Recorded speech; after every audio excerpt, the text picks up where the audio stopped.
everyone, today I'm going to cover the flavorful culinary seasoning Sweet Bay or Bay Laurel, and here it has the planting guide, all that stuff. I bought this plant for $14 at Lowe's a couple years ago, and literally I mean 2 years ago. And it is only about 2.5 feet tall. It has not grown very much at all, and I see that it's got a couple dark spots here. I'm not sure what's wrong. I'm not sure if it is too cold for the plant. So I wanted to show you some sweet bay plant, also known as bay leaf plant, sweet bay laurel, or true laurel, and Grecian laurel. It is also known scientifically as Laurus nobilis. It is an aromatic evergreen shrub or tree with smooth leaves in the Lauraceae family of flowering plants. It is native to the Mediterranean region, and its leaves are used in cooking as a seasoning. And it has many other species that are known as laurels based on their similar leaf patterns or characteristics. But this is the main laurel that people are interested in. Sweet bay are slow-growing plants that can reach up to 23 to 59 feet tall. Normally you would see them in the 15 feet tall type of size. In stores, these are expensive plants that like dry conditions. They like humid conditions, but they like well-draining soil, is what I mean. And the reason why I say they're expensive is because this plant was a little bit smaller, and it was 13 something, and I actually found weeks later an even smaller plant that was a little bit cheaper, like $10, and they grow so slowly and are very frost sensitive and are very wind sensitive and require full sun to part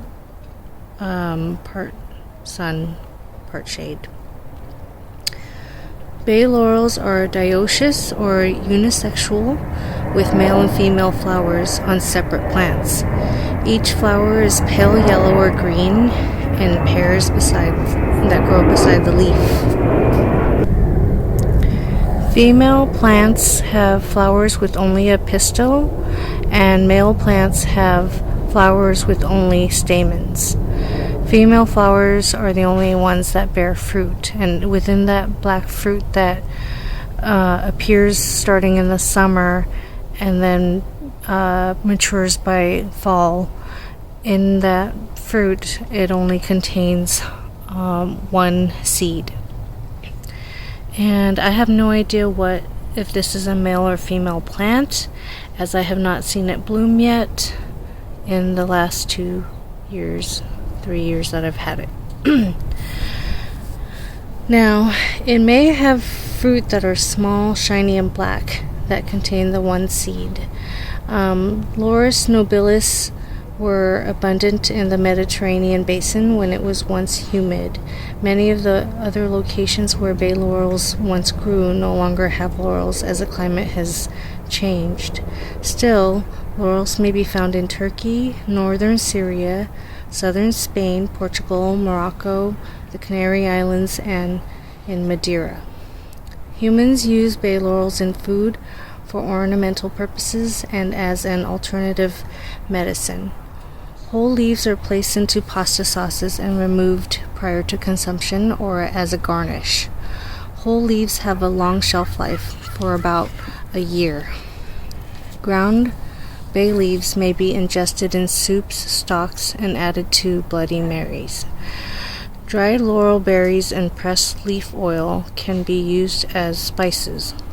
Laurel branches can be burned for smoke flavoring. However, it doesn't burn easily and crackles loudly. Bay laurel can be used as a houseplant, greenhouse plant, or as a topiary or a hedge. If it is hedged, it is constantly cut and you will not see much flowering or fruiting from the plant. In herbal medicine, bay laurel extract may be used as an astringent or a salve for open wounds. Bay laurel is also used in aromatherapy and massage therapy. Bay laurel is a folk remedy for rashes caused by poison ivy, poison oak, and stinging nettle when applied as a poultice soaked in boiled bay leaves. It has been said that bay laurel oil may treat paralysis, spasms, sciatica, bruises, headaches, ear infections, rheumatism, and high blood pressure. Bay laurel is used to make laurel wreaths in ancient Greece as a symbol of high status, and bay laurel is found in Greek mythology in the story of Apollo and Daphne. All this is according to Wikipedia. And in Rome, the laurels symbolize victory and associated with immortality, prosperity, health, and ritual purification. The bay laurel is the root word for bachelorette, poet laureate, and resting on one's laurels. Laurel essential oil consists of 45% eucalyptol, 12% terpenes and other constituents, as well as lauric acid. According to an agriculturalist, Bonnie Grant, sweet bay leaf tree is frost tender and only hardy in USDA Zone 7.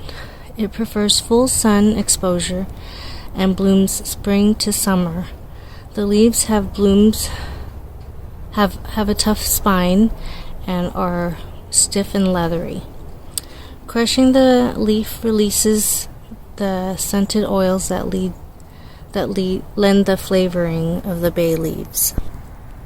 Sweet bay trees should be planted in well-drained soil with a lot of compost. They can be kept as smaller plants in containers and brought indoors and sheltered from frost.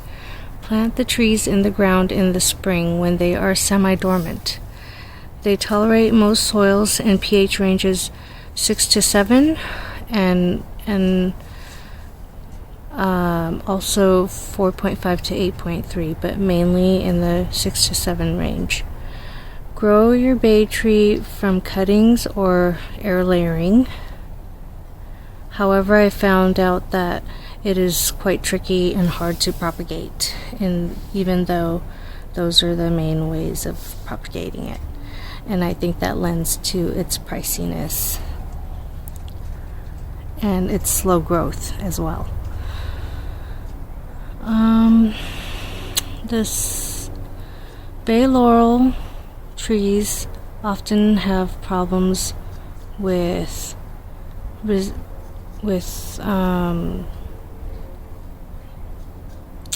when people overwater it during cold temperatures and windy weather and lack of sunlight. Those are the main problems when growing it. Bay laurel trees also need to be protected from heavy winds that damage the weak wood. These trees do not need additional fertilizers or watering in winter outdoors. It does not tolerate soil that doesn't drain. Bay laurel trees can be trained into topiaries. The best temperatures for bay laurels are 45 to 64 degrees Fahrenheit or 7 to 17 degrees Celsius, where sunlight is from a southern or eastern direction. In hot climates, it likes afternoon shade. It will die at temperatures 20 degrees Fahrenheit and lower. So it can be planted in pots and containers and brought indoors for protection in the winters. The leaves may be harvested at any time, but the best flavor can be obtained from larger, mature leaves. Allow the leaves to dry and crush them or use them whole. A French seasoning packet known as bouquet garni consists of thyme, sage, and bay leaf, and other times with rosemary and tarragon along with those other herbs, tied together in a bundle or in cheesecloth, and added to a liquid to flavor it as a soup. Repot the container bay laurels every 2 to 3 years. Fertilize with fish emulsion if it is a houseplant. If it is outdoors, it doesn't really require too much feeding. So how to dry bay leaves. You harvest the leaves from the plants that are at least 2 years old. To dry the leaves, place them on parchment paper on a large tray in a single layer. Leave them for 2 weeks in a warm, dry room, and then store the bay leaves whole in an airtight container. You may add a packet of silica gel in the container to ensure dryness. Grind bay leaves with a mortar and pestle if the ground version is desired. The leaves do not disintegrate when cooked, so remove the leaves before eating. Thank you for watching, and I hope you learned a lot about it.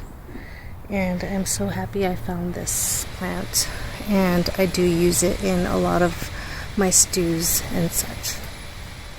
And I also found out that if you stick a few leaves in your pantry, it also deters pantry moths from going into your pantry.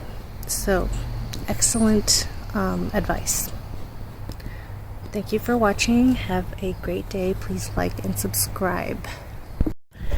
And P.S. I forgot to say that it is resistant to most pests. And if you do have pests that attack it, just use an organic fertilizer as recommended, neem oil or something like that. And I plant it amongst my Thai basil and my raspberry plant canes and my rosemary and green onions, because I feel like when you mix all the aromas of different scents of plants around each other, it will protect the plants, because most pests do not like basil. I notice that's why I love it, and I love the scent, and it works out because I think it protects my other plants, especially the raspberries here. I didn't want pests coming this way, and I feel like that helps a lot. And I grow them close together, so I believe that is why it survived the winter, because it was quite windy and quite cold, and I have all these things growing around it to keep it warm. And that's why you see that I start things as well in pots, and they also surround a lot of my plants to keep them warm and sheltered.